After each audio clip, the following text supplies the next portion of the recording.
Bonjour et bienvenue à toutes et à tous pour ce nouveau tutoriel. Nous allons aujourd'hui voir une nouvelle fonctionnalité qui peut vous faire gagner du temps, à savoir la possibilité d'importer des plans DXF déjà existants. Ainsi, je souhaite importer ce plan. Je distingue tout d'abord ici en vert le contour externe de la tôle, de même qu'une découpe circulaire à l'intérieur de la tôle. Ici en rouge, j'ai le contour de ma zone de perforation. Et enfin, en vert, deux types de trous de fixation, trous oblongs et des trous ronds. Je vais donc maintenant dans le Product Designer. Je crée une nouvelle position et je viens remplir les différents paramètres de perforation, de matière et de surface. Je choisis donc une perforation carrée de 4 mm avec un entraxe de 7, de l'acier en épaisseur 1,5 et pas de traitement de surface particulier. Voilà, j'arrive maintenant dans la rubrique Créer un nouveau poste et je vais choisir la fonction Mes fichiers. Je clique sur Choisissez un fichier DXF et je vais chercher mon fichier préalablement enregistré. Il s'affiche ici. Je choisis l'unité de mesure, donc les millimètres, et je viens télécharger le fichier. Voilà, je distingue maintenant les différents plans qui s'y trouvent et je veux pouvoir les importer un à un. Je choisis pour ma part le plan que nous avons visualisé tout à l'heure. Je zoome un petit peu avec la molette et je vais venir tout d'abord importer les contours extérieurs, tels qu'indiqués ici. Je clique donc sur la ligne de contour externe. Elle s'affiche en vert, ce qui signifie qu'elle a bien été reconnue par le designer. Je n'oublie pas la découpe circulaire ici. Je clique et je vais pouvoir l'importer également. Je peux donc passer maintenant à la seconde étape, à savoir importer la zone de perforation. Ici, je vais cliquer au préalable sur Activer la reconnaissance des contours. Je viens ensuite sélectionner et cliquer sur la ligne de contour de ma zone de perforation. Toute la zone devient foncée, ce qui signifie qu'elle a bien été reconnue, elle aussi, par le designer. Enfin, il me reste à importer les trous de fixation tels qu'indiqués ici. Je clique.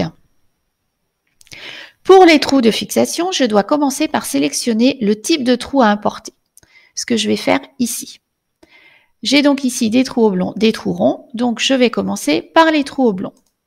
Je choisis perforation oblongue et je viens choisir la dimension du trou. Vous avez ici toute la liste des trous disponibles qui s'affiche. Donc nous avons ici du 12 par 37. Une fois mon type de trou choisi, je vais venir importer un à un ces trous en cliquant tout simplement dessus. Voilà. Et vous voyez qu'ils prennent une couleur bleue sur la totalité du trou. Une fois que j'ai importé ce premier type de trou, je viens cliquer sur Importer les trous de fixation choisis. Je renouvelle ensuite l'opération avec les trous ronds. Je viens choisir ici rond. Nous avons des trous de 10 mm de diamètre. Je viens cliquer sur chaque trou.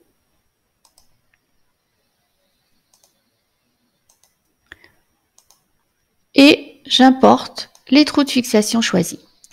À noter ici que vous pouvez changer la rotation du trou. Par exemple, si vous aviez souhaité avoir vos trous oblongs à la verticale, vous auriez indiqué ici 90.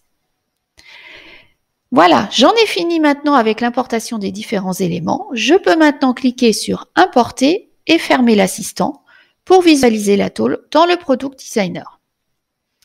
J'arrive ici dans mon onglet Contour où je visualise effectivement le contour de ma zone perforée avec la zone de découpe à l'intérieur. Je supprime le quadrillage afin d'y voir un peu plus clair. Je vais ensuite sur ma zone de perforation qui est bien importée elle aussi avec la perforation choisie en trou carré de 4. En revanche, apparaît ici un message d'erreur. Je peux voir l'explication ici en bas. Bordure trop étroite, merci de choisir une bordure plus large ou bien modifier la matière ou l'épaisseur. Effectivement, en zoomant, je m'aperçois que certains trous sont placés trop près de la ligne de découpe. Je vais donc, pour supprimer ce message, agrandir ma bordure non perforée ici, en allant utiliser l'outil supprimer un contour, une zone de perforation, ici le cercle. Je viens me positionner au centre de ce cercle, je clique et je déplace ensuite ma souris de manière à agrandir le cercle et agrandir ma bordure non perforée. Voilà, une fois que j'ai positionné le cercle tel que je le souhaite, je reclique et ma bordure non perforée s'est agrandie tel que je le souhaitais. Je dézoome et j'ai ma tôle que je vais pouvoir prévisualiser telle qu'elle sera produite. Voilà, comme vous pouvez le constater, j'ai pu dessiner facilement et rapidement à partir d'un fichier DXF déjà existant. Et maintenant, c'est à vous de jouer!